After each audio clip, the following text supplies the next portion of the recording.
2024年9月2日，常年期第22周，星期一，读经一，攻读圣保罗宗徒致格林多人前书。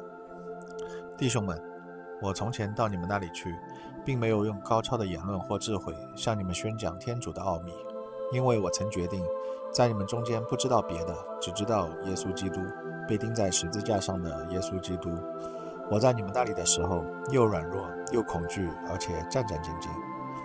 我的言论和我宣讲的福音，并不用智慧的言辞去说服人，而是依靠圣神和他的能力加以证明，使你们的信德不是凭人的智慧，而是凭天主的大能。上主的圣言，感谢天主。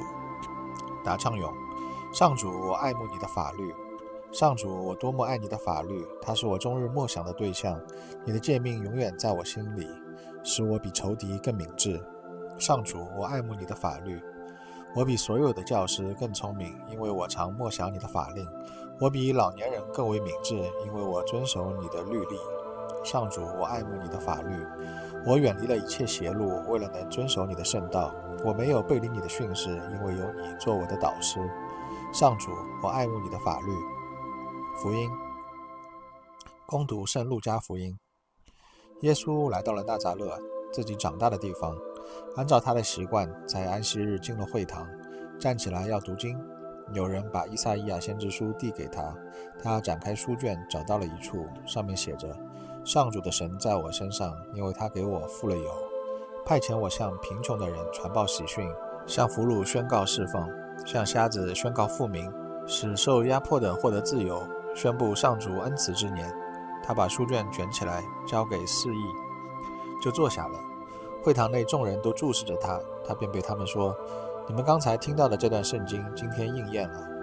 众人都称赞他，惊奇他口中所说的动听的话，并且说：这不是若瑟的儿子吗？他回答他们说：你们必定要对我说这句俗话：医生，治好你自己吧。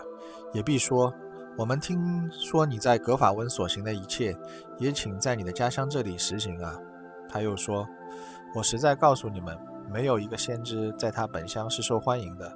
我据实告诉你们，在厄里亚的时代，3年6个月不下雨，遍地起了大饥荒。以色列原有许多寡妇，厄里亚并没有被派到他们中间任何一个那里去，只到了期东泽尔法特的一个寡妇那里。厄里叟先知时代，以色列有许多癫病人，他们中除了叙利亚的那阿曼外，没有一个得到洁净。会堂中的人听见这话，都怒气填胸，起来把他赶出城外，拉他到山崖上。他们的城是建在山上的，要把他推下去，他却从他们中间走过去了。基督的福音。基督，我们赞美你。